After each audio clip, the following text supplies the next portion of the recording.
Hello, Mr. President. Nice Thank you to for see your you. time.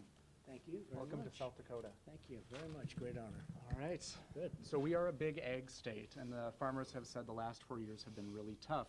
And this tariff war isn't helping many things Yeah. from what they've told us. What can you do to make sure that farmers can keep farming so they can feed the world?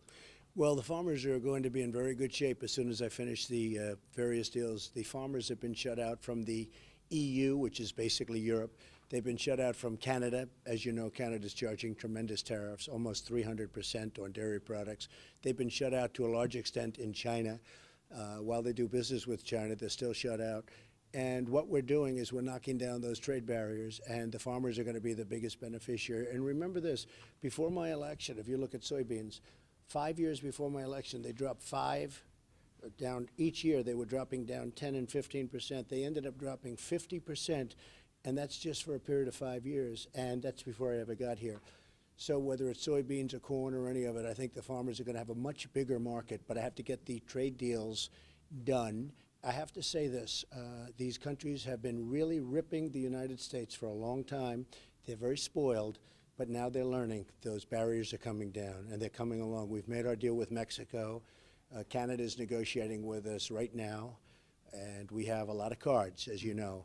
And I think the farmers have been terrific because they say, look, President Trump knows what he's doing. It was time that somebody did it. We're going to open up the markets. Well, for farmers who want certainty now, I know that is coming, but for certainty now, it's hard to make a profit on commodities right now, and farmers are worried about that. Can you give them any certainty now? Well, but you have to remember, they've been worried for 15 years. For 15 years, they haven't been doing well. And for 15 years, they've really been hurt by the trade practices of other countries. And I will tell you that I think the farming business is going to be very good as soon as I finish up with the things we're working on right now. And if you push it too fast, you're not going to make the right deal. So I don't want to push it too fast. The farmers are great patriots. They know exactly what I'm doing, and they've been behind me 100%. And I said this even during the, as you remember, during the primary campaigns and during the campaign, I said we're going to take care of the farmers. We have to make new trade deals. The trade deals that we have in this country, NAFTA and others, are absolutely terrible.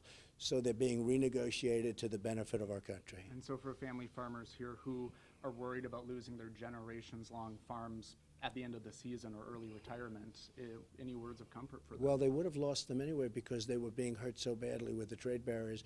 We will tell you they are going to be in a very good position very soon. And I want to talk about jobs. You have been touting low unemployment numbers in the country, and you say they're good. They've been good here in South Dakota for quite some time. Our problem is we need workers to fill those jobs. So how do we get those workers What here? we're going to do is, and you have that problem, and so do a lot of, because we're at 3.9%, even 3.8% unemployment, which is great in most respects. But for businesses, a lot of people are going to be coming in through a merit system of immigration, which we're working on. And I think I'm going to be able to have it done very quickly. But we want people to come into the country through merit, not through lotteries and not through other ways. We're going to have a lot of farmers, a lot of help for our farmers, and I think that's going to take place very soon. But I want people coming into the country through the merit system, not through a system where we have no idea who we're taking. And you're referring to your position on securing the borders. I'm talking about securing the borders, and we have largely, I mean, the borders are doing much better now, even though we have horrible laws. We have horrible, horrible laws, but the borders are doing much better now. But we want people to come in. I want people to come into the country, but I want them to come in through merit. One of the other things you've been talking about is the opioid crisis in America. That has hit South Dakota pretty Absolutely. hard, up 10% in the state. And I know the Senate is working on a bill to target specifically fentanyl. You know, what are you going to do to help us tackle those problematic numbers? Well, I'm working on the bill with the Senate, and that's going to be an important bill. We're also working through the postal systems because you know what's going on with fentanyl, and you know where it's coming from, mostly coming from China. And we're working on a very strong Stop Act within the postal system. In addition to that, I had $6 billion approved to fight and to help with the opioid problem, and we got that in the last budget. So we're doing a really big job. Most areas tend to be down, you know, with doctors and with other prescription type of things. So most areas, I'm a little surprised that you're up, but most areas tend to be down. But we're fighting it very hard. We have $6 billion now, just got approved. We have $6 billion now to fight the opioid crisis. Do we have that money? Yes, it's all been approved. It's all been approved. It's starting to flow in. And I want to talk about your visit here today. Why was it important for you to come here to support Kristi Noem? I think she's a terrific leader. She's been a terrific congresswoman. She's done a great job. She's been very supportive of me. She's a tremendous leader, and I can tell you she loves your state. She really loves your state. South Dakota is very important to her, and she left a very big job. You know, she was highly respected, had good positions in Congress. She left that to become governor. I think she'll be a great governor of your state. And some of the things you're talking about, she's very much talking about them, including ethanol, which we discussed at great length at a meeting just now. Yeah. She's been in politics for a long time. She's served in our state since 2007, and then she's been in Congress since 2011.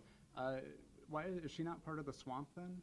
No, actually, she's very much of a rebel within Congress. I mean, she was somebody that would oftentimes go against Congress, and I think that's why she probably did so well in terms of her primary election. She's very much of, and I use the term very affectionately in a sense, she was very much of a rebel. She wanted things to change in Congress, and she helped. She was terrific. She was a highly respected congresswoman, and a lot of people are going to miss her.